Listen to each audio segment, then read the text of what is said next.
जय श्री राम सभी मित्रों को। और आज रामनवमी की ढेर सारी शुभकामनाएं।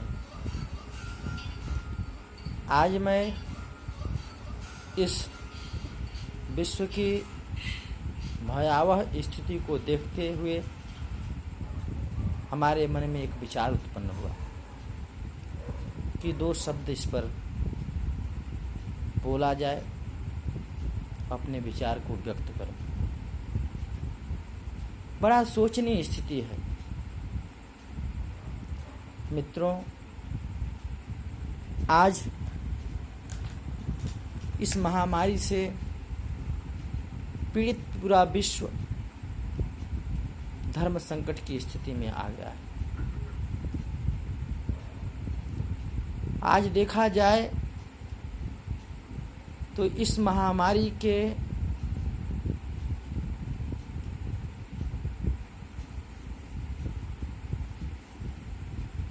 प्रभाव से सभी जीव दुखी है। ये बड़ी सोचनीय स्थिति है। आज नाना प्रकार के न्यूज़ चैनल, मीडिया के माध्यम से, भाइयों के माध्यम से जितना इस महामारी को लेकर शब्द सुनने को मिल रहे हैं, सब सोचने पर मजबूर कर देते हैं। आखिर ये है क्या? ये सत्य क्या है? इस पर आइए विचार किया जाए।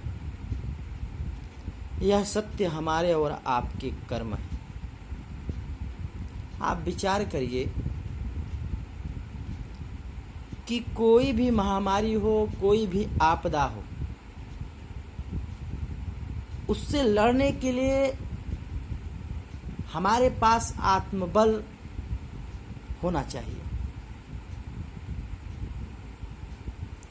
और आत्मबल तभी बनता है जब व्यक्ति शुद्ध भोजन, शुद्ध विचार, शुद्ध आचरण को निर्वहन करता है।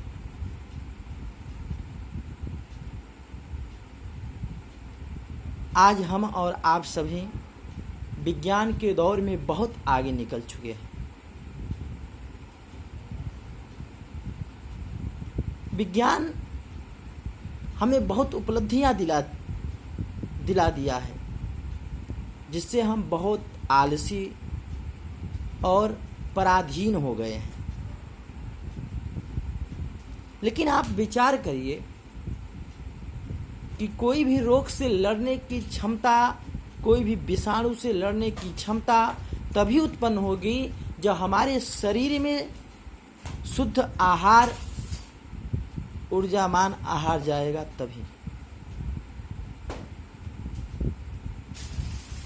आप पहले देखिए, शुद्ध गाय के गोबर और शुद्ध लकड़ियों के द्वारा पकाया हुआ भोजन मिलता था। 2, 4, 10 लोगों को हम खिला भी लेते थे, गरीबों को भी खिलाते थे। गाय हमें शुद्ध दूध देती थी, क्योंकि गायों की सेवा होती थी, गायों का भरण पालन पोषण होता था।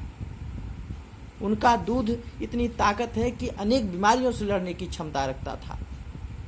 उनके गाय के गोबर से भोजन जो तैयार होता था वो इतना शक्तिशाली भोजन होता था कि वो आपके शरीर में प्रवेश करके अन्य रोगों से लड़ने की क्षमता रखता था।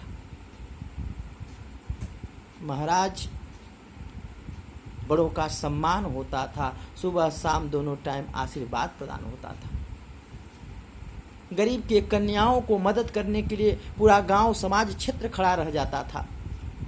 लोग अपने घरों में से अनाज, धन निकाल कर दे देते थे। दूसरे के कन्याओं को, बहनों को अपनी बेटी बहनें मानकर उनकी लोग रक्षा करता था। जीव की रक्षा करता था। जो पशु बोल नहीं पाते थे उनकी रक्षा किया जाता था।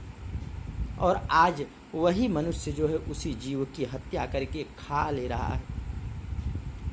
कन्याओं के साथ दुष्कर्म, वृक्षों को काटना, माता पिता का अवहेलना करना, मंदिर न जाना, भगवान पर व्यंग्यात्मक कसना, प्रकृति के नियम के अनुसार न चलना, शास्त्र के अनुसार न चलना, ये सभी न करने की वजह से हमारा आत्मबल कमज़ोर हो गया है। हमारे शरीर में लड़ने की जो ताकत ऊर्जा मिलती थी, ऊर्जा समाप्त हो चुकी है। इसलिए एक छोटी सी महामारी हमको बहुत भयानक लग रही है, जो कि आज हमें पीड़ित कर रही है हमारे शरीर में, क्योंकि सात्विक आहार नहीं है। और जब सात्विक आहार नहीं है तो हमें रोगों से लड़ने की क्षमता नहीं है। पश्चिमी सभ्यता को हम अपनाकर अपने जीवन को खुद रोग को आवाहन कर दिए, क्योंकि हमारे पास आत्मबल नहीं है। और जब आत्मबल नहीं है तो कुछ भी नहीं है। मेरे भाइयों, आप घबराइए मत। आप नित्य सुबह उठकर हनुमान चालीसा का 11 पाठ करें और घी का दीपक जलाएं, शुद्ध भोजन करें, शुद्ध विचार रखें, सबके प्रति परोपकारी हों, परहित हों, धर्मवादी बने, अपने से बड़ों का सम्मान करें। ये महामारी कुछ दिनों के लिए आई है और अपने आप टल जाएगी, क्योंकि वो भारत है और भारत विश्व गुरु है। यहाँ के धर्म को विदेश से भी प्रणाम करते हैं। जय श्री राम, जय श्री कृष्ण।